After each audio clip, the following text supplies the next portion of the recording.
Hi, ako po si Teddy. Teddy ba? Lumaki akong Catholic by tradition. Nagsisimba, nagpe-pray. Pero kung tatanungin mo kung sino talaga si Jesus sa buhay ko noon, wala akong personal na sagot. Para lang siyang subject sa school, may alam ako, pero hindi ko siya kilala. Ang naging priority ko, love life. Halos every year may bago akong girlfriend noong high school. Ang akala ko noon, love means having someone para hindi ka mag-isa.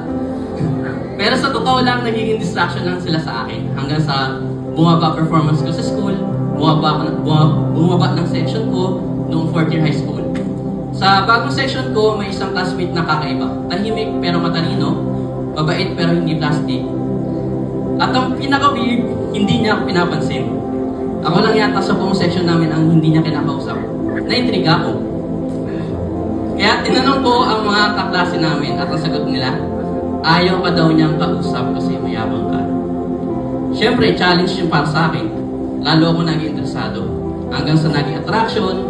Kaya niligawan ko siya. Pero ang sagot niya, matigas na, hindi. Pero instead na bigyan ako ng pag-asa, inimbitahan niya ako sa church. Akala ko date na yun, hindi pala. Encounter pala kay Jesus.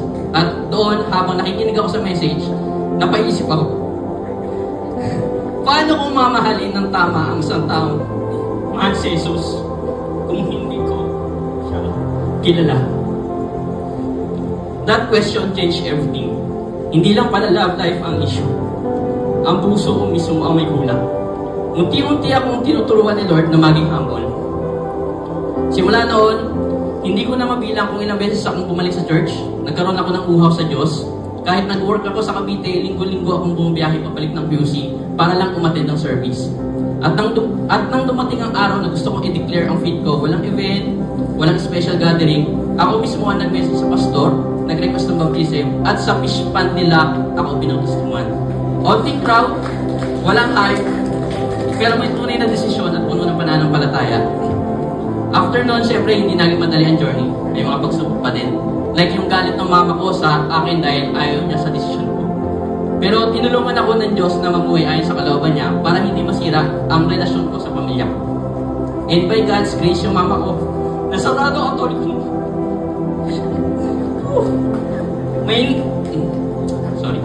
Yung mama ko noon, nasarado ang tolik ko. Mas nauna pang dumabi ng GLC1 sa akin ngayon. Yes, sa CCF Commonwealth na po siya nag-church. And by God's grace, yung classmate ko na nag-invite sa akin noon, asawa ko na po siya ngayon. Hindi lang ako may asawa, may buhay ako na binago ng Diyos. At ang relasyon namin hindi lang tungkol sa amin, tungkol to sa Diyos na nagdala sa amin sa tamang landas. If I had never met Christ, siguro hanggang ngayon, stuck pa rin ako sa cycle ng relationships na walang direction. Baka stuck pa rin ako sa religion, iniisip na sapat na ang tradisyon, pero wala namang personal na relasyon kay Jesus. Buti na lang, God used love to lead me to the greatest love of all. I am Teddy. I used to chase love, but now I follow the one who is love.